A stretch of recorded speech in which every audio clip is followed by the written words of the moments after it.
আজকের কবিতা তোমায় খুঁজে ফিরি। অনেক দিন পর পুরনো দিনের সাদাকালো বসন্ত বিলাপ সিনেমা দেখলাম। সিনেমা আমি খুব একটা দেখি না, আসলে ঠিক সেইভাবে টান অনুভব করি না আমি। আর যদিও বা দেখি তাহলে পুরনো দিনের সেই পুরনো ছবি সিনেমায় দেখি। আজকে হঠাৎ ইচ্ছা হলো, কারণ তার কথা খুব মনে পড়ছিল।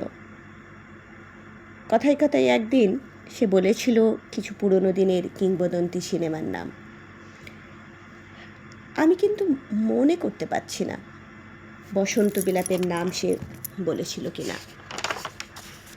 আমি জানিও না এই সিনেমা সে আদৌ দেখেছে কিনা।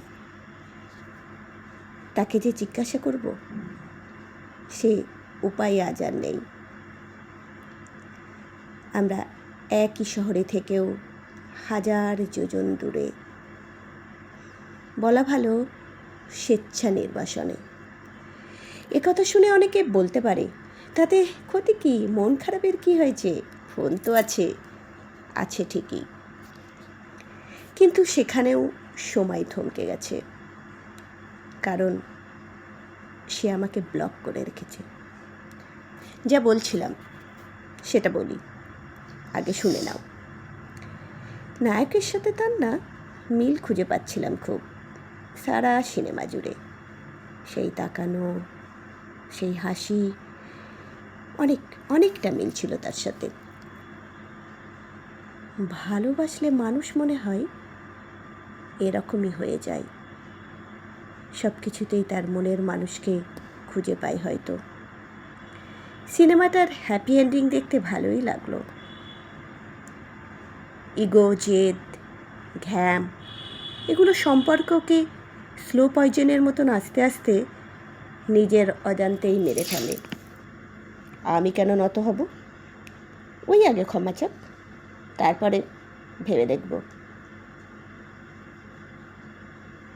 ক্ষমা,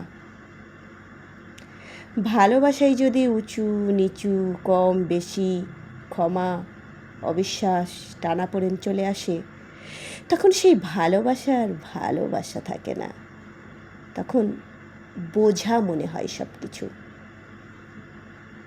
ভালোবাসা একটা ছোট্ট চারা গাছের মতন, যা রোজ যত্ন করতে হয়। একটু অবহেলাতেই সে মুচড়ে যায়। তার অভিমান হয়, রাগ নয়। সেও শতব্যস্ততার মধ্যে চায় বাতাস এসে কানে কানে তাকে বলুক, কেমন আছো। একটু ছোঁয়া, একটু দেখা, আর তাকে বুঝিয়ে দেওয়া, তুমি একা নও, আমি আছি তোমার পাশে সদা সর্বদা। এটা সেও চাই বিশ্বাস করতে। সেও চায় দীর্ঘ অপেক্ষার শেষে একটা অনন্ত শান্তির ঠাঁই পেতে তার মনের মানুষের বুকে। মুখ গুজে বলতে, ভালোবাসি তোমায়, বড্ড ভালোবাসি।